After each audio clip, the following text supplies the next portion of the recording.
Hey guys, today I am answering your guys' questions on how to improve in Fortnite. I'm going to help you guys improve faster. If you watch this video, make sure to leave a like if you enjoy it, subscribe. If you watch this video, you're going to be able to improve way faster. I promise. Listen to what I say. Enjoy the video. The first question is, what's a good way to actually get started in comp? Would you suggest playing Arena or Discord scrims? I really want to put my full time into YouTube and comp next year. Just need some advice on where to start for comp. So this is a common question, right, that a lot of people have. It's hard for me to answer because when I first got into the comp scene, this was almost 3 years ago, right? Very close to almost 3 years ago. So now I think the best way still is probably scrims. Scrims and definitely Arena are the two biggest things, but the most important thing is time and making efficient use of your time. There's no worse way to improve than playing the game but not actually thinking about what you're doing and just droning and not improving. To be honest, to answer the question, the best way to start for comp is probably scrim discords, working your way up to prac. Just focus on yourself, basically. Just focus on your actual skill level, focus on improving. Don't worry about anything else. Question number 2 is, how do you maintain a good mindset when playing tournaments? Basically, it's experience, and it's also just learning how to train yourself to be mentally strong. If you get headshot sniped, or if you get, like, let's say, pushed and griefed, the best way to deal with that is experience, and you need to know how to calm yourself down. I got sniped! And you need to know that it's not over yet. Midair! You need to know you have like 2 hours of the tournament left. You might be behind, but the way that the tournament system works, like, bro, is that you can always make a comeback. Abood asks in this question number 3, how do I improve my placements from always placing top 100 to 50 to consistently placing top 10? The way that you can improve from being like decent to great and good at the game is, again, just time. And this is a very consistent answer. It's time and just focusing on improving. And it's a really generic answer, but it's the only right one. You really just have to improve. You have to put the time in, you have to want it bad enough, and you have to really try harder than everybody else, because they're improving at a way faster rate than you if you're not putting in hours and hours and hours a day. If you really want it bad enough, you will succeed.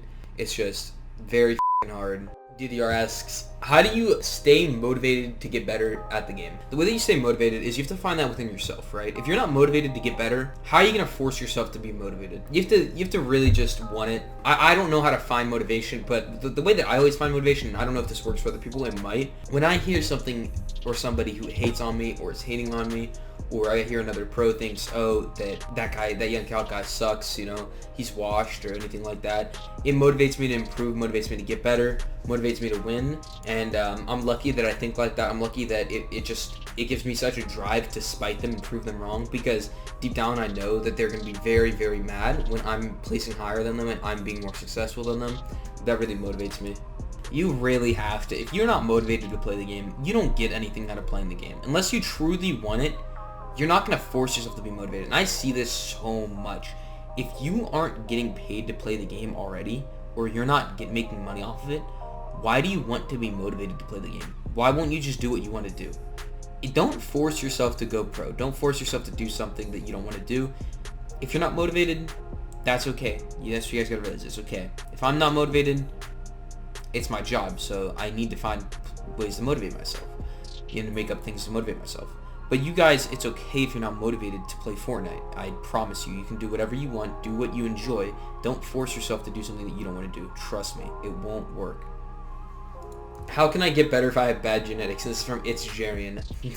Kind of screwed, man, to be honest. The whole genetics thing, we'll talk about this really quick. People took it too serious. They thought that I meant that you can only be like pro at the game if you have good genetics, right? Like, it's not only genetics, guys. Because I guarantee you there's somebody out there who has better genetics and better natural talents for video games than I do, but they don't play video games and they're not pro because they don't put in enough time. It's time, hard work, and natural talent / genetics. Those are what comes together and creates a good pro player in any game, and that's just in sports too. It's the same thing. But I knew that was kind of a meme, so it's whatever. Do optimal keybinds have to be the ones that Jarians say? So here's the thing: optimal keybinds, right? Let's talk about this. They are pretty useless, in my opinion. I don't think that they're useful at all, unless your keybinds are actually horrible. I think whatever you're the most comfortable with is what you should use. You can get good with pretty much any keybinds. I think changing keybinds is actually more of a detriment to you improving than it is for you to actually improve, if that makes sense. It's not going to help you improve, in my opinion. What separates a player from being above average and elite, and how do you cross over to elite? What separates a player from being semi-pro to actually pro and being an elite player is, again, how bad do you want it? First of all, everybody wants it pretty bad, but you must want it more than everybody else to become an elite player. Also, the time, that's always what it is time. And then also who you surround yourself with. That's really important. A lot of people don't realize that, is who you surround yourself with matters more than almost anything else. You need more like-minded people who grind. You need to surround yourself with people who are good and as good as you, if not better. You also need to have an improving mentality. Your mentality is the #1 key to you improving. You need to have a great mentality. You need to think, if that guy just shit on me, why did he shit on me? How did he shit on me? Stuff like that. It's also more like bot reviewing, time, more time, and it's just all the standard things for improving. Rokane asks, how do you play heats to qualify for grands? So this is more of an advanced question. This is more so for players who are already very good and at a semi-pro level, but they can't figure out how to consistently qualify and perform in grand finals and those types of tournaments. The best way to play heats to qualify for grands is honestly just try like it's grand finals. If you try like it's grand finals, if you're truly good enough and you think you deserve to be in grand finals, and you do deserve to be in grand finals, you will make it to grand finals. I've qualified 6 out of 6 times so far for that. So honestly, just you gotta play consistent. You gotta try to not contest people off spawn. I think that's the worst thing you can do. It's better to play a game out with loot than contesting somebody off spawn, unless you're getting surge off of it, and even if you're getting surge, it's pretty rough. Now that it's 12 games though, that's not as big of a problem, but it's about consistency, and it's about not really falling under the pressure. You have to know that you're better than everybody else in the lobby, especially in heats. It's not that many good players, so that's how you play heats. It's not about piece control, right? This is what people like Jerry and stuff like love you believe, right? Piece control is a tool to help you win. It's a tool to help you win your fights, it's to help you win, but they forget what the game is actually about. The game is actually about doing 200 damage to your opponent before they can heal, or you trading more damage. I don't know how to explain it. Aim is the most important thing in this game, and it will always be like that. If you have good aim, you will be good at the game. You need good aim. Aim is the most important thing. You need to train your aim through things like Kovacs. You need to train your aim. Your aim is the most important asset that you have. How are you supposed to clean up a fight if you piece control somebody, but they out aim you even though they're in your full box? You know what I mean? So you need better aim. Another question that I answer, how can I get my first earnings? That's what a big question that a lot of people have is, right? And it's not simple, because getting your first earnings is very hard. It's time consuming. You probably have to put in thousands of hours before you can get your first earnings at this point in the game. Thousands and thousands of hours. So it's not a good return on investment. But the way that you can is you need to combine all the tips that I just mentioned. You also need to combine your own motivation. You need to be motivated. You need to get probably lucky with who you surround yourself with. Maybe not. You need to want it bad enough. But the #1 thing is also really take note of what the pros are doing. Really look at how they fight. Look at everything they do. Take it serious. And I don't usually tell people to copy things, but you should copy it and build off of that, because otherwise that's the fastest way that you're going to be able to improve, to be honest with you. That's definitely the fastest way you're going to be able to improve.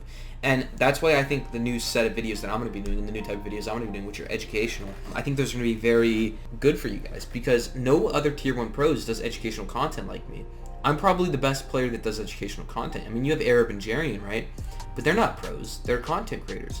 I actually play the game professionally. I know the game deeper than both those people, and I understand how to play the game. So you guys, if you keep watching my videos, you will improve. I will teach you guys tips, and you guys will improve. I will VOD review my tournaments and stuff like that to help you guys, because I do want to see you guys improve. I do want you guys to say, in 3 months, Calc helped me place top 100 in a tournament, top 50 in a tournament, because I think that I could make that impact if you guys really take note of what I'm saying and take my advice.